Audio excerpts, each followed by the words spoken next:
காலையில் 5:30 மணிலேருந்து வேலை ஸ்டார்ட் ஆனது தான் இன்னும் போயிட்டே இருக்குது. இப்போ மணி வந்து ஒரு 10:30 அந்த மாதிரி நல்லா பசிக்க ஆரம்பிச்சிருச்சு. இன்றைக்கி எக்ஸ்ட்ராவாக வந்து ப்ரௌனி மட்டுமே ஒரு 7 கிலோ ஆர்டர் இருக்குது. அது போட்டுகிட்டே இருக்கேன். மாற்றி மாற்றி ப்ரௌனி வந்து போட்டுகிட்டே இருக்கேன். இப்போ இடையில வந்து ஒரு 10:30க்கு பசிக்க ஆரம்பிச்சிருச்சு. சரி 2 தோசை வச்சு சட்னி வச்சு சாப்பிட்றலாம் அப்படின்னு சொல்லிட்டு சாப்பிட ஆரம்பித்தேன். இடையில வந்து ஏன்னா காலையில் ஒரு டீ குடித்தேன், அது மட்டும்தான். இடையில வேறு எதுவுமே சாப்பிடல. இப்போ 10:30க்கு 2 தோசை ஊற்றி சாப்பிட்டுட்ருக்கேன். நானாவது இது சாப்பிட்டேன். என் ஹஸ்பண்ட் வந்து சுத்தமாக எதுவுமே சாப்பிடல, அந்த டீயோடு மட்டும்தான் இருந்தாங்க. 5 மணிக்கு மேலே ஆர்டர் கொண்டு போய் டெலிவரி பண்ணிட்டதுக்கு அப்புறம் தான் வந்து சாப்பிட்டாங்க. அப்போ கூட மதிய சாப்பாடு வந்து நான் வீட்டில் செய்யலை, அம்மா வீட்டில் தான் செய்ய சொல்லியிருந்தேன். என்னால் இங்கே முடியாது, நீங்களே செஞ்சு வச்சுடுங்க அப்படின்னு சொல்லிட்டு. பக்கத்தில் இருக்குது அப்படின்றனால எனக்கு பிரச்சனை இல்லை. சாப்பிட்றது மதியம் மட்டும் அங்கே போய் சாப்பிட்டு வந்துடுவேன். இப்போ வந்து இதெல்லாம் வந்து இந்த பசங்களையும் வச்சுக்கிட்டு பேக் பண்ணிக்கிட்டு இருந்தேன். பசங்களும் வந்து கொஞ்சம் ஹெல்ப் பண்ணாங்க. இந்த ஸ்டிக்கர் ஒட்டுறது அந்த மாதிரிலாம் கொஞ்சம் வந்து ஹெல்ப் பண்ணிகிட்ருந்தாங்க.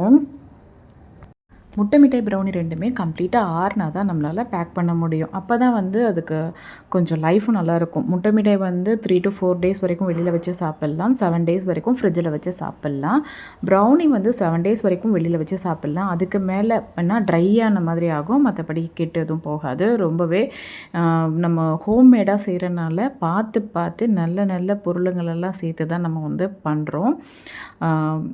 இப்போ வந்து முட்டையில் செய்கிறது அப்படின்றனால ரொம்பவே கவனமாக பார்த்து ஒரு முட்டை ஓடு கூட அதில் விழுந்துடாமல், அதோட அந்த உள்ளே வந்து ஒரு ஒயிட் கலரில் இருக்கும், அதை எடுத்துட்டா அதிகமாக அந்த கவுச்சி ஸ்மெல் இருக்காது.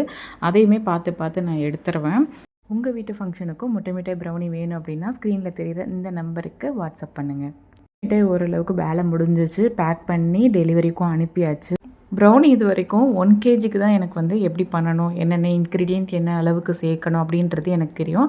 அதே தான் பண்ணிகிட்ருந்தேன். இப்போது என்ன பண்ணேன்னா, நல்லா வந்து ஒரு நோட் எடுத்து கரெக்டாக எழுதி வச்சுக்கிட்டேன். 1 kgக்கு இது போடுறோம், இந்த அளவு யூஸ் பண்ணுறோம் அப்படின்னா, இது வந்து 1/2 kgயாக இருந்தால் என்ன பண்ணுறது அப்படின்னு சொல்லிட்டு நான் கால்குலேட் பண்ணி அதுக்கப்புறம் வந்து 1.5 கிலோக்கு இன்றைக்கி ரிஸ்க் எடுத்து போட்டு பார்த்தேன். ரொம்பவே சூப்பராக வந்துச்சு. அந்த மாதிரி பண்ணனால என்னோடய வேலையும் வந்து கொஞ்சம் சீக்கிரம் முடிஞ்சுது. அதுக்கப்புறம் அம்மா வீட்டுக்கு சாப்பிட வந்துட்டேன். இங்கே நல்ல வேலை பார்த்துட்டு சூப்பர் மீன் குழம்பு, அதாவது வஞ்சர மீன் குழம்பு, வஞ்சர மீன் வறுத்து கூடவே வந்து கீரை கடைஞ்சி வச்சுருந்தாங்க. ரொம்பவே சூப்பராக இருந்துச்சு. நல்ல வேலை செஞ்சுட்டு இப்படி ஒரு சாப்பாடு கிடச்சா சும்மா இருப்போமா? செம்ம சாப்பாடு.